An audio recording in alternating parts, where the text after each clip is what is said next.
So, what do we know about this UVA football team 3 weeks into the 2025 season? Chris Graham here, Augusta Free Press. Basically, 3 games into a 12-game season. If the season was one long game, we're in the break between the first and second quarters. We just finished one quarter of football, and let's see where we are. What we've seen so far, Virginia's 2-1. Wins over Coastal Carolina, which when we booked the game a few years ago, was supposed to be a, a challenging game. In fact, the 2 games we played with Coastal Carolina last year down in Conway near Myrtle Beach, a 40, what was it, 43-24 win that was not that close. And then this year, 48-7. That Coastal Carolina team has gone on. I think the Chanticleers beat Charleston Southern 13-0, and then got shut out by ECU last week 38-0. That 48-7 win for Virginia just means nothing. Last week, winning over William and Mary, a not good FCS team, 55-16. In between, losing to NC State 35-31. At least that NC State team's 3-0. But losing that game, I mean, that's kind of where we are. So this is as good a time as any to ask, what do we know? Okay, let's start with Chandler Morris, the quarterback. Um, $1 million plus quarterback from NIL.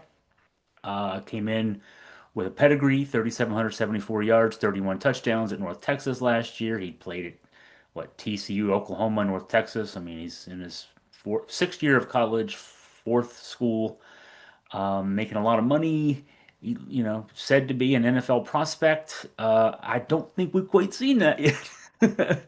Um, he's the one thing that stands out to this point is he's not been sacked through 3 games. Now he only played one series in the second half of the Coastal game, and then got taken out a couple series before halftime in the blowout of William and Mary. No reason for that. He was injured in the first game.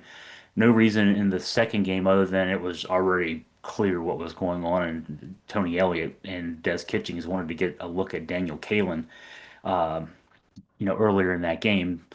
He played all 4 quarters of the NC State game, obviously. So we're talking about 3 games into the season. He's got roughly 2 games of experience, 2 games of reps, let's say, with this team. He's one of 7 FBS quarterbacks out of 234 with at least 50 pass dropbacks to not have been sacked yet this season. So that says a lot.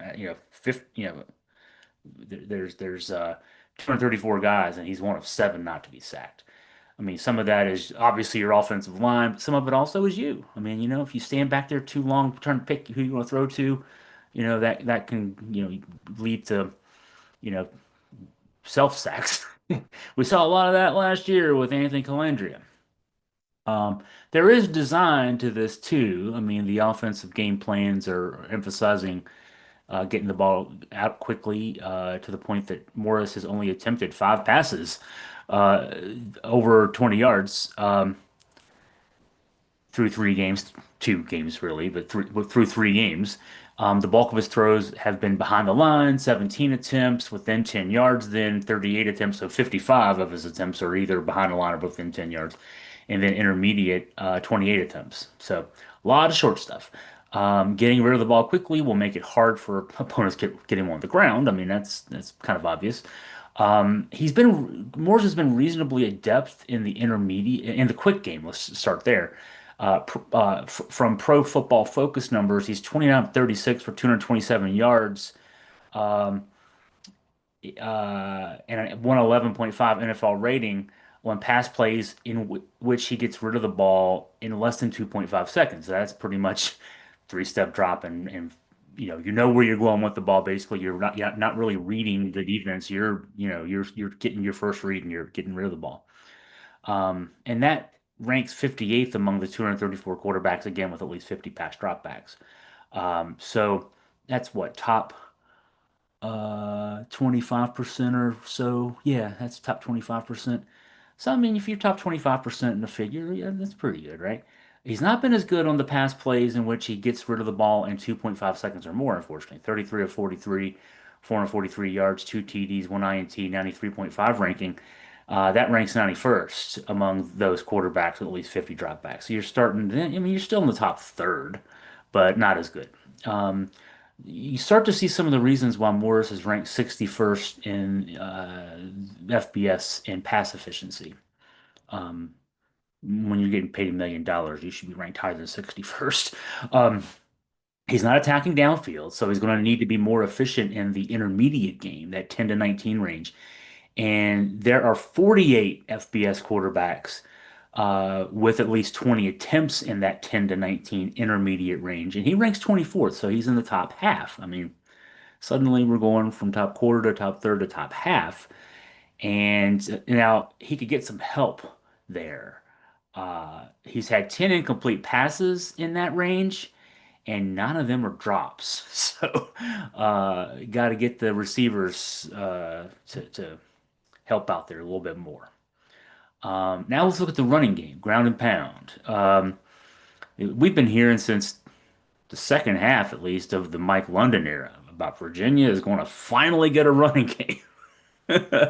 And there were a couple of years where, I mean, with the Bryce Perkins teams, where there was a good running game going, but a lot of that was the quarterback. And, he Perkins largely avoided injury, but you run your quarterback a lot. We saw this last year, last 2 years, when Tony Muskett and Anthony Calandre had to run the ball. You get dinged up, and all of a sudden they're out of the game, and then you're to your backup or your third string. And Chandler Morris hasn't run much, certainly on design runs. He got hurt on a scramble. So I mean, the more your quarterback runs, the more you're putting them in danger. So you want a ground game where your running backs, are the guys. And we got some running backs. This team has some depth. We finally see depth at running back. It's got a good offensive line. They're using it. All right.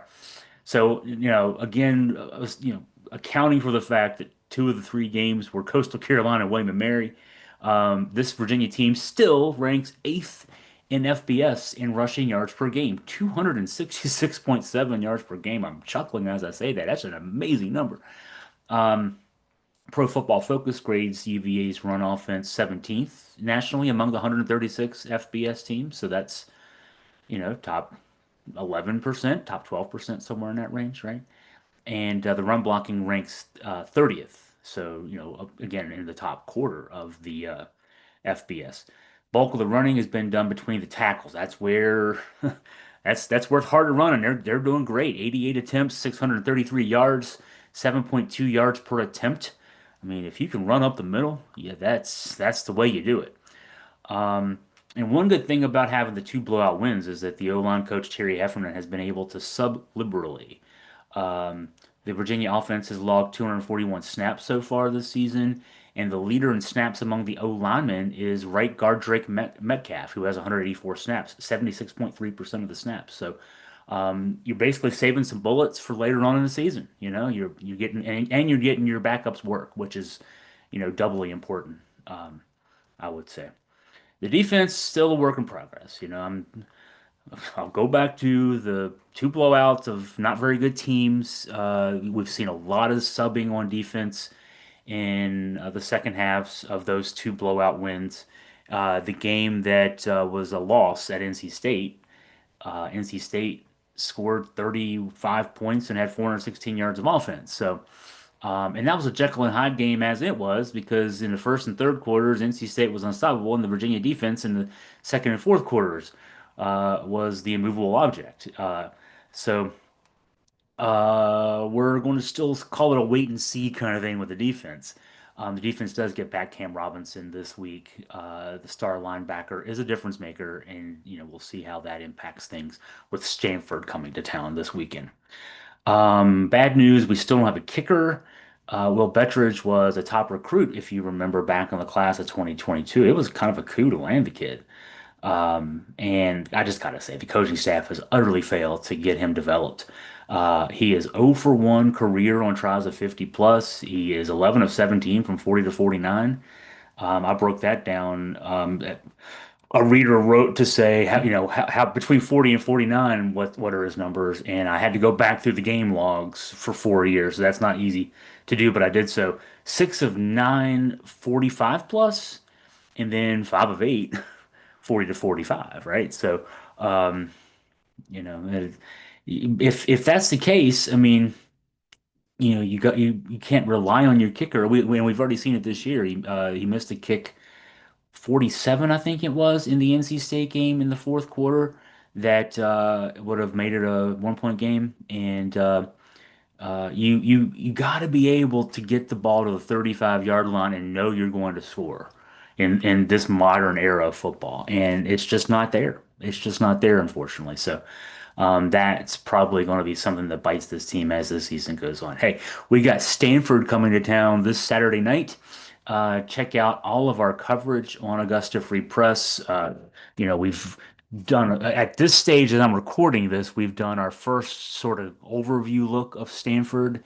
We've done the injury updates, injury and availability updates, because some guys are coming back from injury, Cam Robinson being one, and we've got that on the site.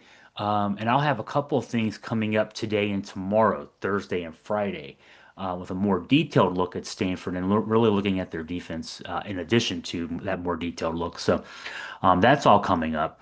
And then on Saturday, we'll have live game coverage on the website here. And then, of course, wee hours of Sunday morning. And then during the day on Sunday, we'll have more. So from the Stanford game. If you have any questions for me, please feel free to drop me a line at chris@augustafreepress.com.